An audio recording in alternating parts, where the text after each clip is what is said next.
Hello everyone. So to study microbiology, first make your moods fresh because fresh mood के बिना तो कुछ भी नहीं होता. तो माइक्रोबायोलॉजी तो थोड़ी मुश्किल है.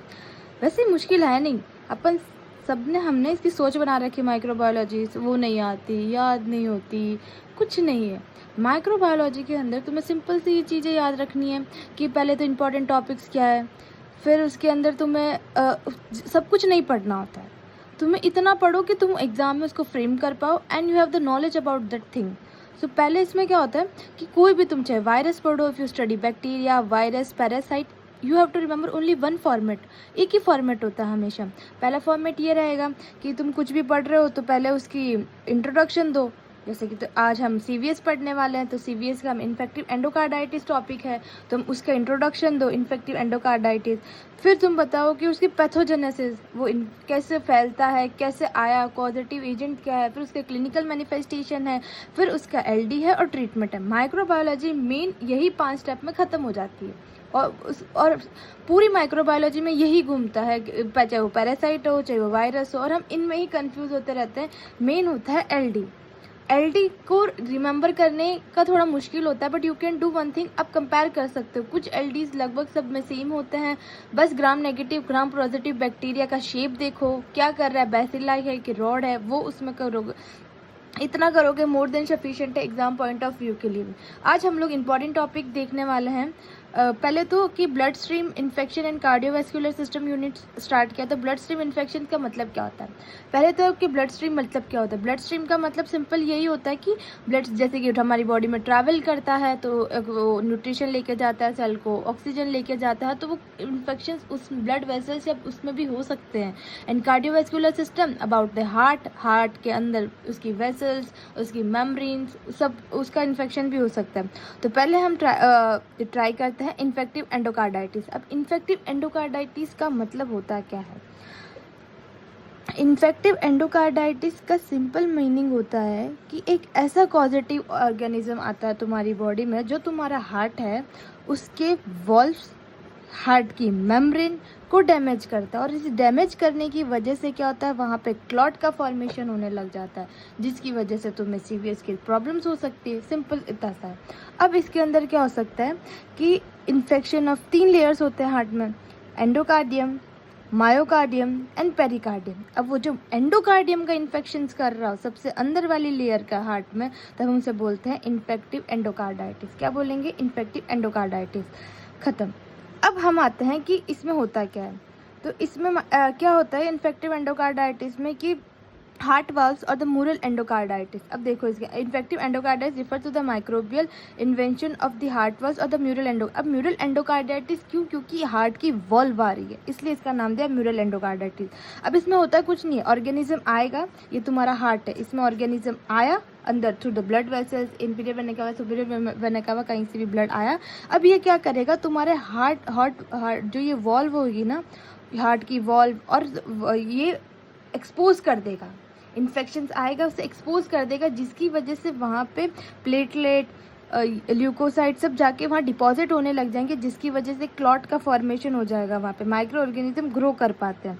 ये इसकी क्लासिफिकेशन अब इसके यही है, इसकी पैथोजेनेसिस भी. अब इसमें है अपन क्लासिफिकेशन दो होते हैं, एक्यूट और सब एक्यूट. एक्यूट एंड सब एक्यूट. अब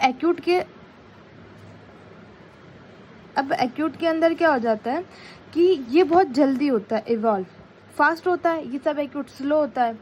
ये फास्ट होता है, ये रैपिड होता है, ये स्लो होता है. इसमें इन कार्डियक वॉल्व इन्वॉल्व होते हैं. इसमें प्रीवियसली डैमेज, यानी कि प्रीवियसली कुछ इन्फेक्शंस हो रखा वॉल्व को या फिर हार्ट को, तब ये आपस रीजनरेट होते हैं. अब इसमें एस ऑरियस रहता है. ये याद रखना कि एस ऑरियस है, इसके अंदर इन्फेक्टिव ऑर्गेनिज्म, और इसके अंदर होता है विरिडेन स्ट्रेप्टोकोकाई. ठीक है, ये लेस कॉमन होता है 10 to 20% of all the cases, and it is more common 50 to 60% of all the cases. अब pathogenesis we will understand. First of pathogenesis तो हमने देख लिया कि ये ऐसे इन्फेक्ट करता है. अब इसकी पैथोजेनेसिस क्यों हो सकती है, वाई, मतलब व्हाट आर द ये क्या कॉज करते हैं. तो पैथोजेनेसिस में हम वापस देख सकते हैं जैसे कि प्री डिस्पोजिंग फैक्टर, कि व्हाट आर द फैक्टर जो इसे कॉज करते हैं, तो फैक्टर में पहले आ जाएगा कि अंडरलाइंग कार्डियक डिफेक्ट्स हो जाएगा, या फिर use of intravenous catheter use किया प्रोस्थेटिक वॉल्व सर्जरी की वजह से। अब एंडोथेलियल इंजरी यानी कि ब्लड वेसल्स की कुछ इंजरी हो रखी है, platelet febrile condition called non bacterial thrombolytic endocarditis. फिर कॉलोनाइजेशन कर दो after if you are brushing your teeth, तो कुछ बैक्टीरिया वहाँ जाके थ्रोम्बस में अडैर कर सकते हैं। वेजिटेशंस फॉर्मेशन यानी कि तुम्हारी जैसे वॉल्व एक्सपोज हुई तो वहाँ पे वेजिटेशन का फॉर्मेशन हो सकता है। फिर मेटास्टेसिस यानी कि जो तुम्हारा थ्रोम्बस वहाँ बना हुआ था ब्लड वो हार्ट के थ्रू या फिर ब्लड वेसल्स के through from one place to other place, वो मेटास्टेसिस कर सकता है। फिर clinical manifestations, in most important thing is clinical, you should remember what are the clinical manifestation। तो इसके अंदर कार्डिक manifestations हो जाता है, जो मर्मर होती है, the heart sound when you listen to the stethoscope, irregular regurgitations, irregular heart valve सुनाई देती है, heart sound सुनाई देती है, तो we will call it as cardiac manifestations हो जाएगा। नॉन कार्डिक manifestations के अंदर we will know about fever होती है, chills हो जाते हैं, anorexia, नॉर्मल जो भी हमें पता है वो सब लिख देना।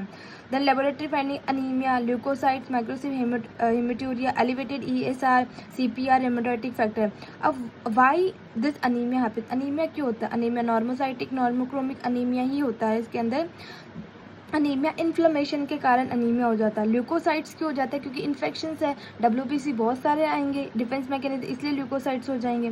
माइक्रोस्कोपिक हेमेटूरिया हो जाता है क्योंकि इसका मतलब होता है यूरिन में ब्लड का आना। Why it happens? It happens because due to this inflammation of the kidney happens, and inflammation of the kidney happens due to blood vessels in the kidney ruptures, so blood comes in the urine.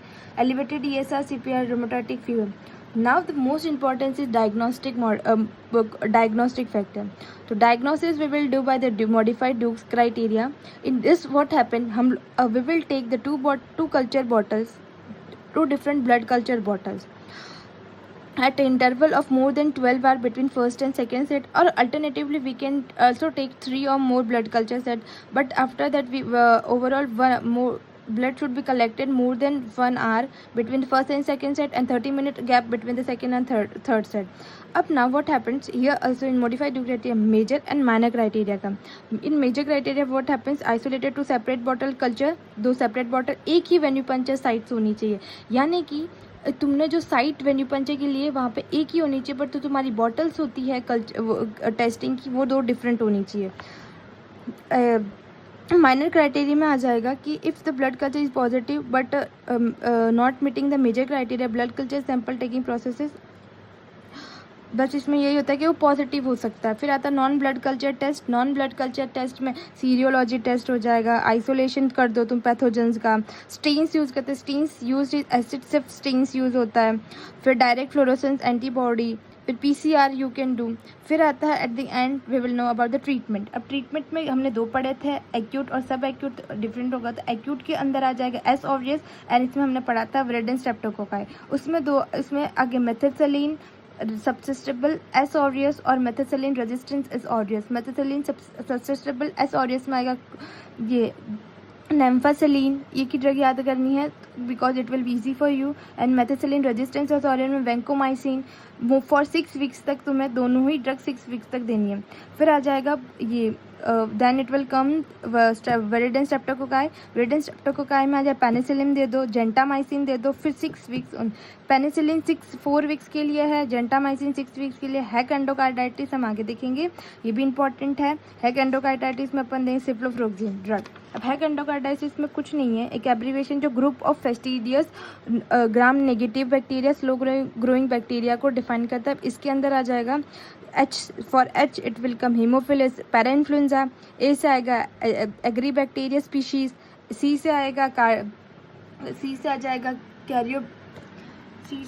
Cardio bacterium होमिनेंस। ई से आएगा एकेनेला किंगेला किंगे। के से 3% of cases में ये सबसे ज़्यादा Arctic और middle wall में ये प्रेजेंट होता है। अब इसमें ट्रीटमेंट आ जाएगा, इसमें ट्रीटमेंट में आ जाएगी drug ciprofloxacin. This is all about the infective endocarditis. देखा कितना सिंपल था। Thank you.